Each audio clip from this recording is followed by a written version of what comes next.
Hello बच्चों, आज हम लोग शुरू करने वाले हैं एक नया टॉपिक जिसको हम लोग बोलते हैं सुपरपोजिशन प्रिंसिपल। ठीक है ना। इस प्रिंसिपल के रेफरेंस में हम लोग करेंगे क्या, हम लोग ना बच्चों सिंपली क्या करेंगे, जब भी आपके पास दो से ज़्यादा चार्जेस हो, कितने चार्जेस हो, दो से ज़्यादा, और हम किसी एक चार्ज पर ना उसका नेट फोर्स निकालना चाहते हैं कि सभी चार्जेस की वजह से उस अकेले चार्ज पर ना कितना फोर्स आएगा।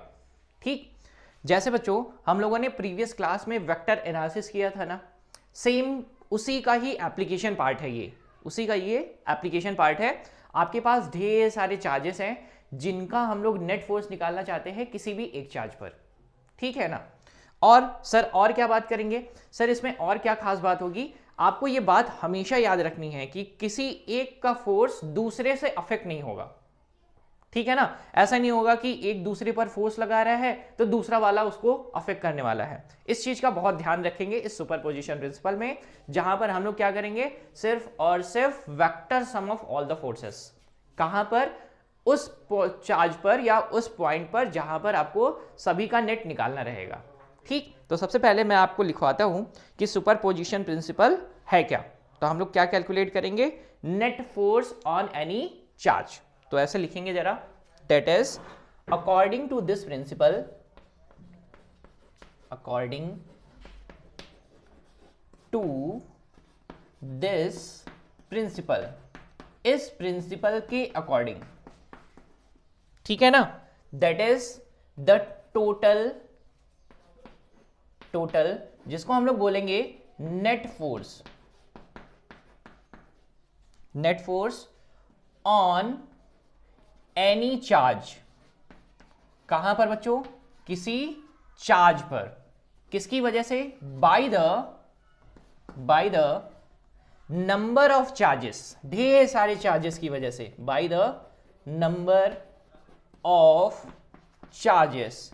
और चार्जेस कैसे रहेंगे, एट रेस्ट। ठीक है ना। आपको क्या करना है, किसी भी एक चार्ज पर, यानी किसी भी चार्ज पर आपको क्या निकालना है, टोटल नेट फोर्स। ठीक है, किसकी वजह से, by the number of charges, जो कि कैसे है, रेस्ट पर है। तो क्या करेंगे, इनका टोटल समेशन करेंगे इस प्रिंसिपल के बेसिस पर। तो क्या करेंगे, दैट इज क्या होगा, द वेक्टर सम, क्या हो जाएगा, वेक्टर सम इज गिव्स, क्या देगा वो, द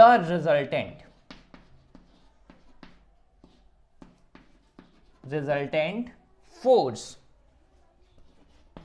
और net force on that charge.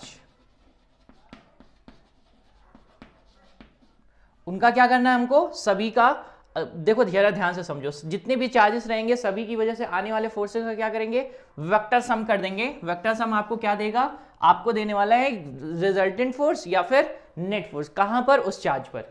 Simple सा प्रिंसिपल है ना। मतलब ऐसा समझो कि आपके ऊपर ना 4-5 दोस्त लोग आपके ऊपर क्या कर रहे हैं, फोर्स लगा रहे हैं। तो रिजल्टेंट इफेक्ट कब दिखाई देगा, सभी का क्या करें, वेक्टर सम कर दें, एक इधर से, एक इधर से, एक इधर से, एक इधर से। और खास बात क्या रहेगी, पहला वाला दूसरे को अफेक्ट नहीं करेगा, दूसरा वाला तीसरे को अफेक्ट नहीं करेगा, चौथा वाला पांचवें को अफेक्ट नहीं करेगा। ठीक है ना। यानी ये सारे लोग एक दूसरे को अफेक्ट नहीं करेंगे, ना तो किसकी वजह से, ना तो अपनी फील्ड की वजह से, ना ही किसी एक्सटर्नल फोर्स की वजह से।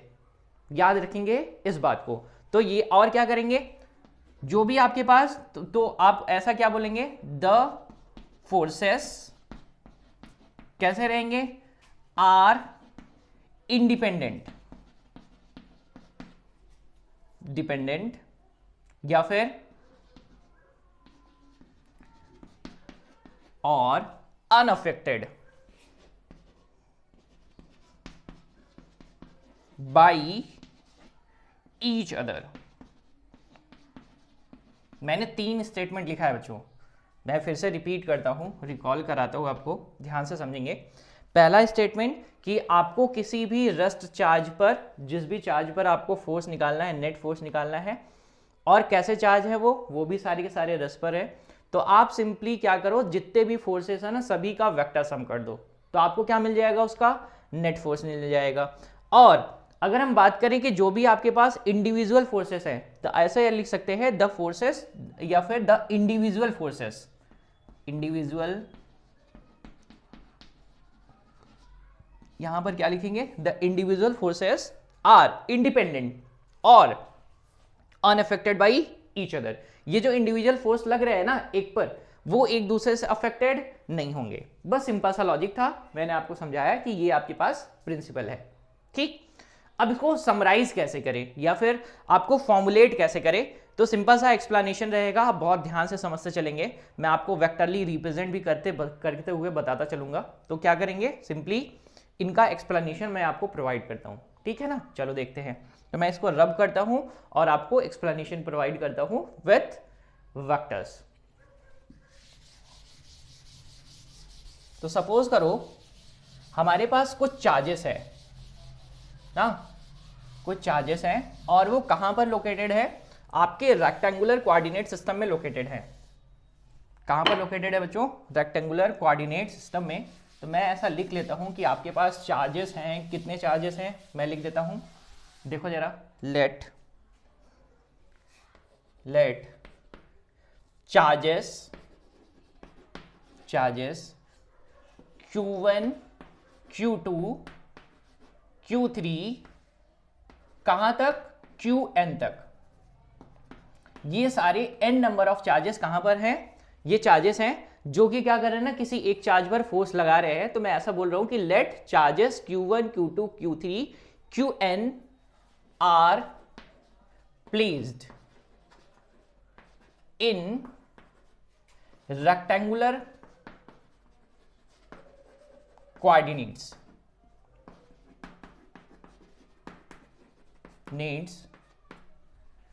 having position vectors।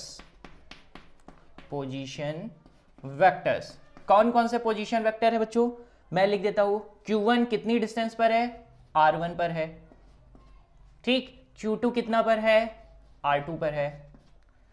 Q3 कितने पर है, R3 पर है। Qn कितने पर है, Rn पर है। ये है क्या, R1 R2 R3 Rn, ये क्या है, पोजीशन वेक्टर्स। कहां से, फ्रॉम ओरिजिन। कहां से बच्चों, फ्रॉम ओरिजिन। ओरिजिन से ये लोग हैं, ठीक है। और हमें फोर्स किस पर निकालना है, तो हम निकाल लेते हैं भाई, वी हैव टू फाइंड, हमने फाइंड करना कहां पे करना है, we have to find force, और जिसको हम लोग क्या बोलेंगे, नेट फोर्स। कहां पर हमने चार्ज रखा, कौन सा चार्ज रखा है, फोर्स ऑन टेस्ट चार्ज। किस पर हम लोग एक्सपीरियंस करना चाहते हैं, टेस्ट चार्ज पर, जिसका मैग्नीट्यूड मैंने कितना लिखा है, Q0 end of position vector,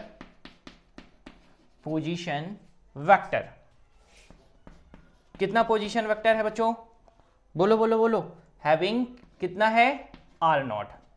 position vector कितना है, R0, ठीक है ना। मैंने सिंपल सा एक्सप्लेनेशन आपको दिया है, ज्यादा कुछ इसमें टफ नहीं है, बस आराम से समझते चलेंगे, ठीक है ना।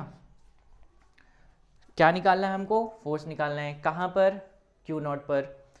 उसका पोजीशन वेक्टर कितना है, R0। आपके पास पूरा ढेर सारे charges, n number of charges हैं, कहां पर हैं, उसी कोऑर्डिनेट में जिसमें ये प्लेस किया गया है। तो मैं वो कोऑर्डिनेट सिस्टम बना दूं क्या, देखो जरा, मैंने रेक्टेंगुलर कोऑर्डिनेट सिस्टम बनाया है, कुछ ये रहा, ठीक है। ये मैंने बना दिया है रेक्टेंगुलर कोऑर्डिनेट सिस्टम, जहां पर ये लाइन क्या रिप्रेजेंट कर रही है, एक्स एक्सेस, ये क्या रिप्रेजेंट कर रही है, वाई एक्सेस, और ये क्या रिप्रेजेंट कर रहा है, जेड एक्सेस, ठीक है। चलिए आगे एक्सप्लेनेशन प्रोवाइड करते हैं आपको। तो सपोज कितने चार्जेस हैं, देखो Qn तक चार्जेस है, ढेर सारे चार्जेस है। तो मैं सपोज कर लेता हूं आपके पास एक चार्ज है यहां पर, कितना, Q1, ठीक है। एक चार्ज है यहां पर कितना, Q2, ठीक है। एक चार्ज है यहां पर कितना, Q3, एक चार्ज है यहां पर कितना, Qn, ठीक है, ढेर सारे चार्जेस हैं, सभी का मैंने क्या ड्रॉ करना है, सबसे पहले पोजीशन वेक्टर। तो मैंने पोजीशन वेक्टर ड्रॉ किया, ये क्या है आपके पास, R1, ये कितना है, R2, कितना है बच्चों, R2, ये कितना है, R3, ये कितना है, Rn, ठीक है ना। Qn चार्ज के लिए पोजीशन वेक्टर क्या है, Rn। अब आपने यहां पर क्या करना है, आपने ना एक चीज बोली है कि आपके पास कोई भी एक टेस्ट चार्ज है, इसी कोऑर्डिनेट सिस्टम में पड़ा हुआ है, और मैंने उसका लोकेशन आपके लिए रिप्रेजेंट कर दिया है कहां पर, मैं इसको थोड़ा सा ऊपर से हटाता हूं ताकि थोड़ा सा और क्लैरिटी आए। ये देखो,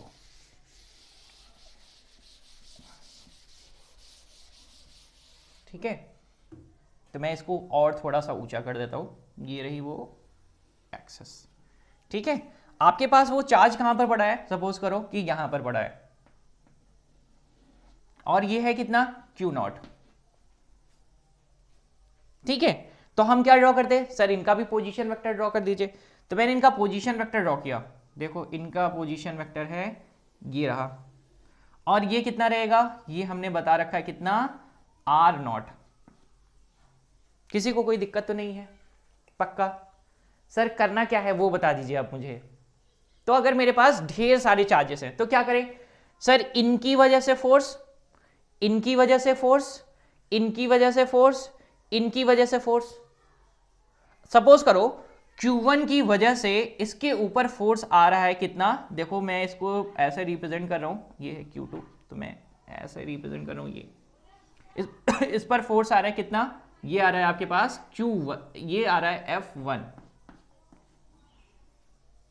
सर रिप्रेजेंटेशन तो आप ऐसे नहीं बताए थे हमको, क्या बताए थे, किस पर फोर्स लग रहा है, ये ऊपर, कौन लगा रहा है, 1 वाला, तो आपने बताया था सर ये होता है आपके पास FO1, ठीक।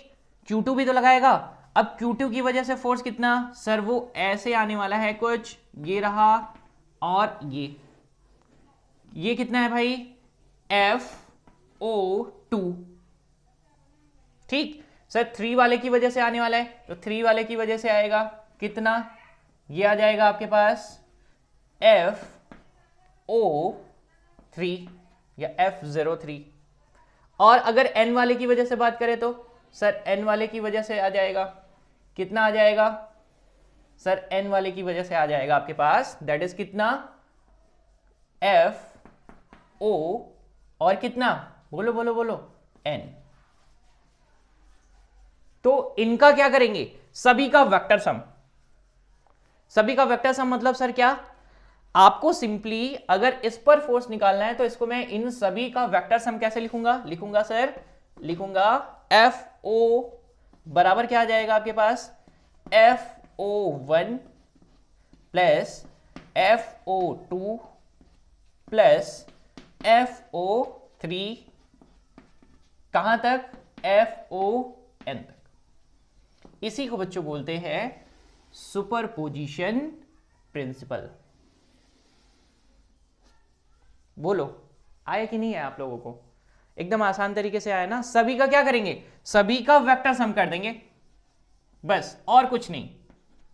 कहां पर, जिस भी पॉइंट पर आ रहा है फोर्स, तो हमको क्या चाहिए, नेट फोर्स, ठीक।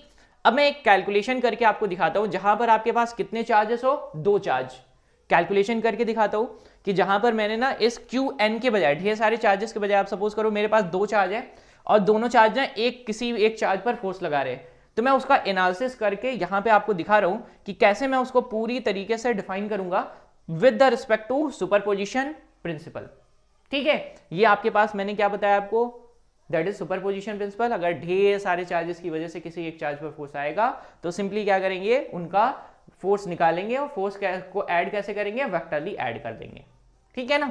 चलिए अब मैं आपको क्या प्रोवाइड करता हूं, एक्सप्लेनेशन, जहां पे आपके पास कितने चार्ज रहेंगे, सिर्फ 2 चार्ज। देखो तो मैं इसको रब कर देता हूं फटाफट और 2 चार्जेस के लिए बनाता हूं।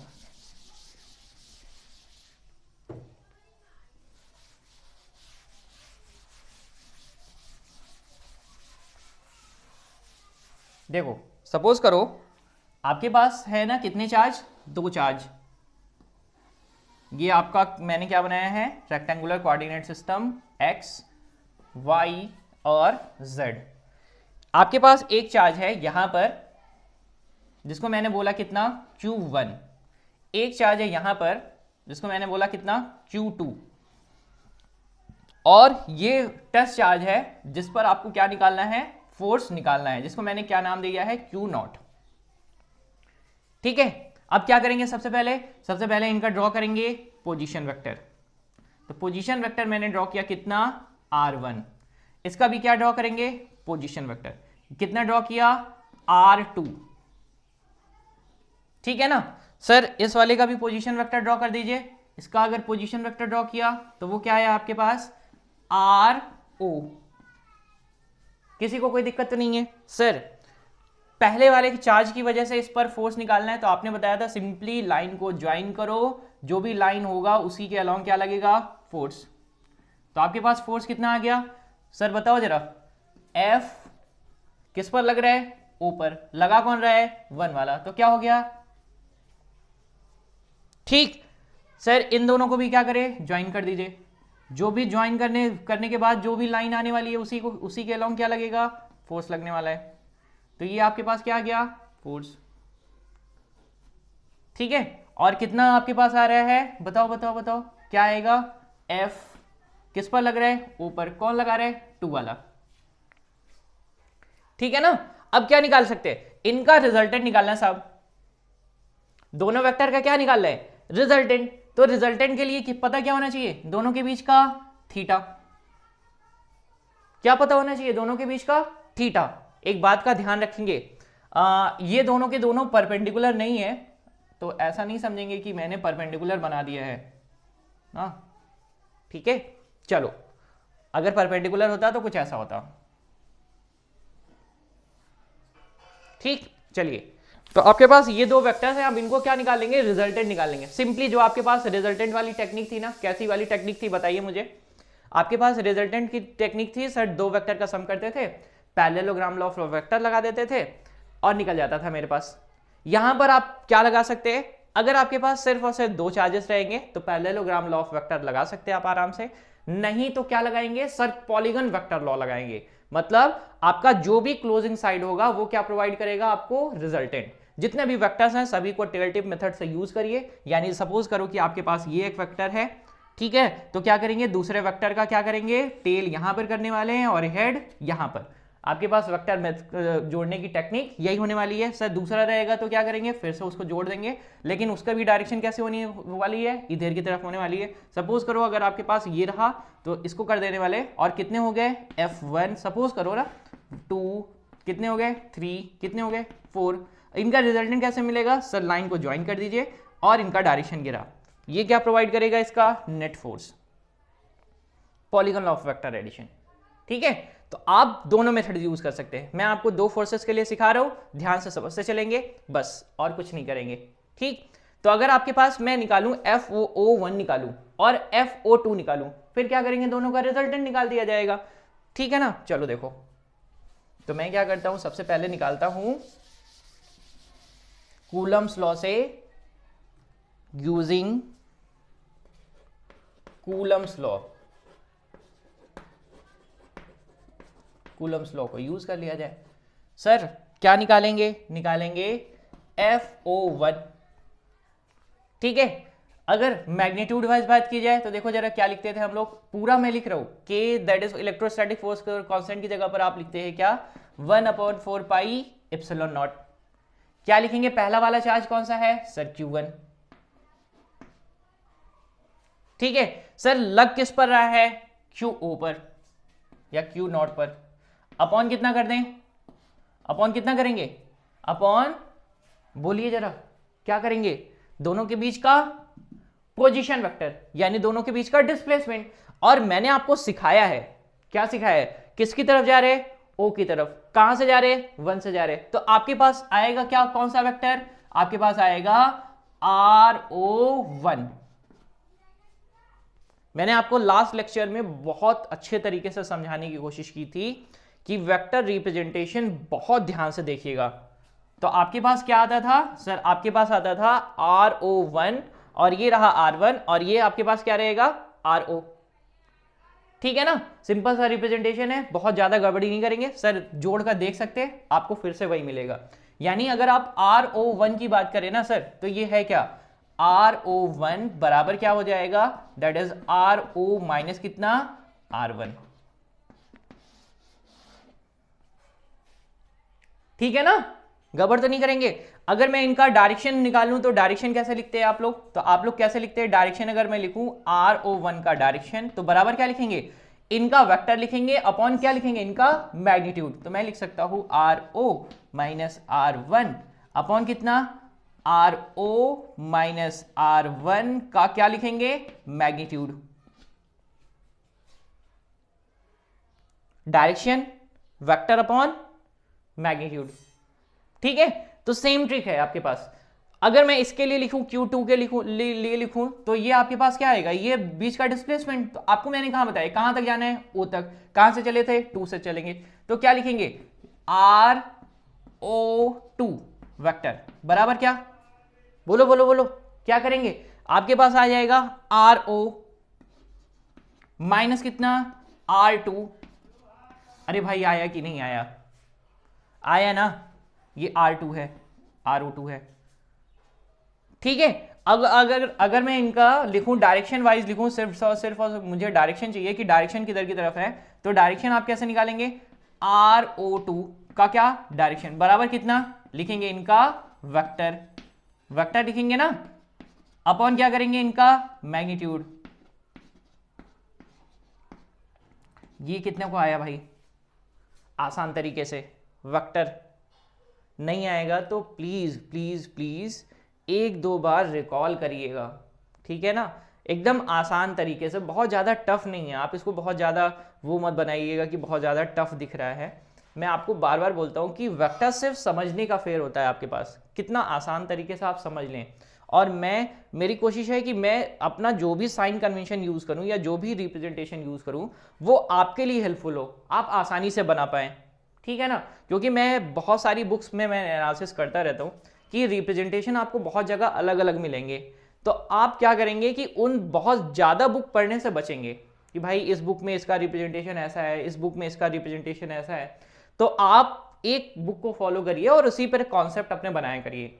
ठीक है ना, बहुत ज़्यादा उसमें ये नहीं करेंगे कि इधर से भी पढ़ लिया इधर से भी पढ़ लिया, तो बच्चों कॉन्सेप्ट ना खराब हो जाते हैं आपके।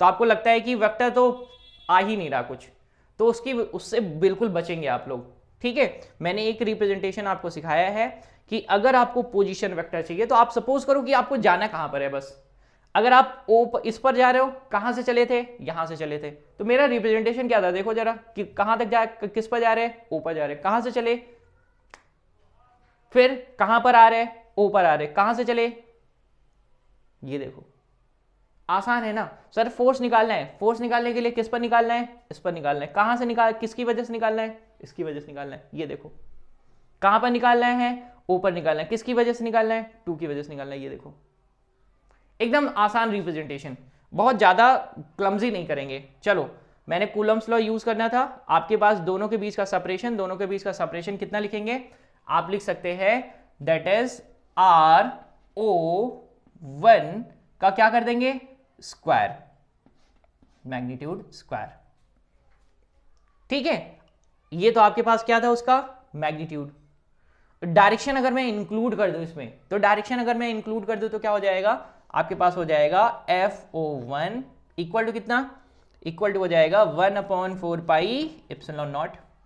क्या हो जाएगा Q1, क्या हो जाएगा Q0 अपॉन कितना RO1 की जगह पर मैं इसका अगर मुझे मैग्नीट्यूड वाइज लिखना है तो मैं अगर मैग्नीट्यूड में अगर इसको लिख दूं तो कोई गलत बात तो नहीं करूंगा।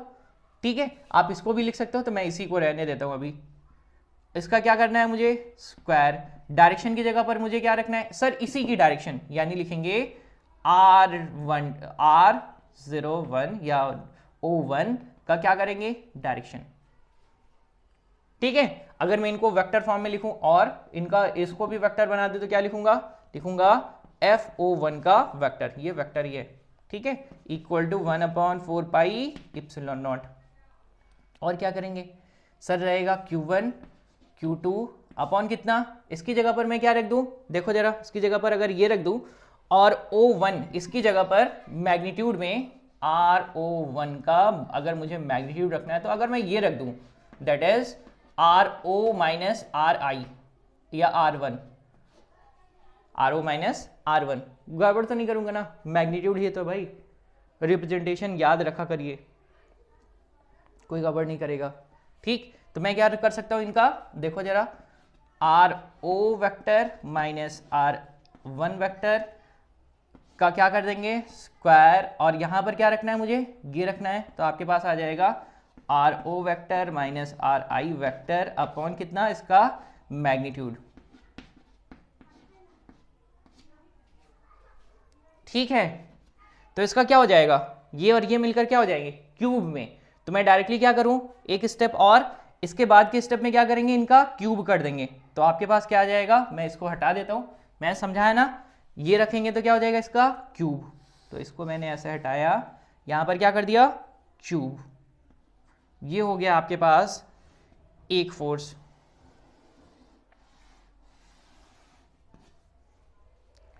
ठीक है, सिमिलरली मैं आपको अब क्या करूं, सिमिलरली अगर मैं दूसरे वाले के लिए लिख दूं तो कोई बुरा तो नहीं मानेगा भाई, बोलेगा ये तो नहीं कि बार बार सर फिर से एक बार सॉल्व करिए, मैं डायरेक्टली लिखूं क्या अभी, तो देखो जरा मेरे पास FO2 वेक्टर बराबर क्या आ जाएगा मेरे पास, देखो मेरे पास आ जाएगा 1/4 pi epsilon not Q1 Q2 की जगह पे मैंने यहां पे Q2 यूज कर दिया, इट्स Q0। ठीक, तो यहां पर क्या आ जाएगा आपके पास Q2 ये वाला चार्ज और जिस पर लग रहा है ये वाला चार्ज अपॉन क्या, दोनों के बीच का डिस्प्लेसमेंट का मैग्नीट्यूड, यानी मैंने क्या लिखा था यहां पर देखो, ये आपके पास है यहां पर RO2 है ना, ये O2 है, ऐसा गड़बड़ी नहीं करेंगे, तो ये आपके पास आ जाएगा RO vector minus R2 vector का क्यूब, और यहां पर क्या आ जाएगा RO vector minus R2 vector का R2 vector, that's it, magnitude नहीं है, मैंने सिमिलर इसके जैसा ही लिख दिया वहां पे, तो दोनों फोर्स आ गए, एक ये आ गया और ये आ गया। अब सर क्या करें, आपके पास तो ढेर सारे हो सकते हैं, तो मैं अगर क्या लिखूं, QN चार्ज के लिए लिखूं फोर्स, मैंने किसके लिए लिखा 1 के लिए लिखा, 2 के लिए लिखा, मैंने रिप्रेजेंटेशन भी आपको समझाया कि बच्चों देखो दो फोर्स होंगे ना, दो चार्जेस की वजह से फोर्स होगा ना, तो आप क्या करेंगे, इनको डायरेक्टली ना आप वेक्टर सम कर सकते हैं। ठीक है, तो इनको अगर समीशन करे आपके पास, तो समीशन करने से क्या मिलेगा, देखो मैं इसको रब करूं ना, इसको रब कर देता हूं अभी,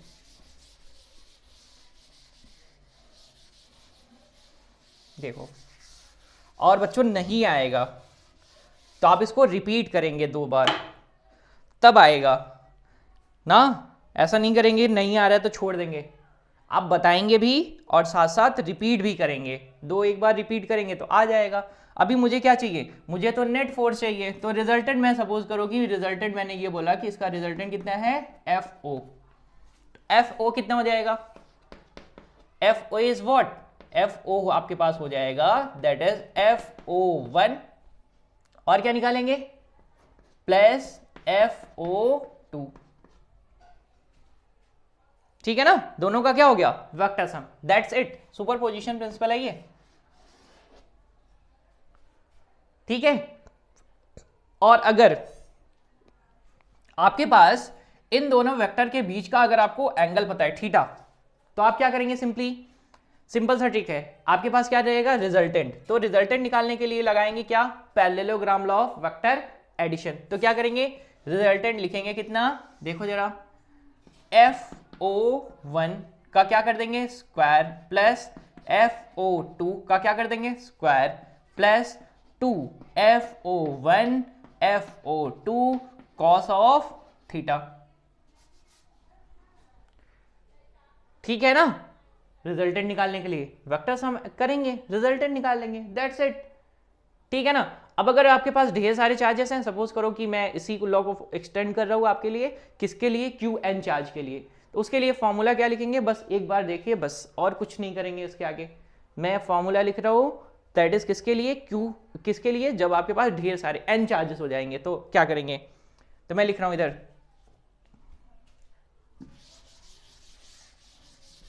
देखो तो मैंने आपको बताया कि अगर इस पे निकालना रहा और ढेर सारे चार्जेस, यानी इसमें मैं आगे और ऐड कर देता हूं कितना, Qn, Qn यानी FON, ठीक है। तो मैं सभी के लिए जैसे मैंने F1O1 के लिए लिखा था, FO2 के लिए लिखा था, अब FON के लिए लिखता हूं, FON वेक्टर बराबर कितना, सर आप फिर से लिखेंगे 1/4 पाई एप्सिलॉन नॉट, क्या लिखेंगे, QO कितना, QN अपॉन कितना, सर पोजीशन का, पोजीशन वेक्टर का मैग्नीट्यूड यानी कितना सर RO, माइनस कितना RN का क्या हो गया मैग्नीट्यूड, इनका क्या लिखा था क्यूब। आगे लिखिए जरा सर, इनका क्या लिखेंगे वेक्टर यानी RO और कितना RN, बस बात हो गई, ठीक है ना। अब क्या करें, सभी को ऐड कर दिया जाए, तो ऐड अप करने के बाद देखो आपके पास आएगा क्या, आपके पास आ क्या रहा है सर, QO तो सभी में कॉमन है, तो मैं एक बार लिखता हूं, यहां पर लिखता हूं, थोड़ा सा लंबा जाएगा, यहां से लिखना शुरू करता हूं। FO वेक्टर बराबर क्या आ जाएगा, पहला वाला टर्म क्या था सर, आपके पास था 1/4 पाई एप्सिलॉन नॉट, ठीक। और अगर मैं सब में से QO कॉमन करते चले जाऊं, तो QO में सब में से क्या कर रहा हूं कॉमन, तो पहले वाले के पास क्या बचा था Q1 अपॉन क्या बचा था RO माइनस R1 का क्या बचा था आपके पास क्यूब, इनका क्या बचा था आपके पास वेक्टर यानी RO माइनस R1।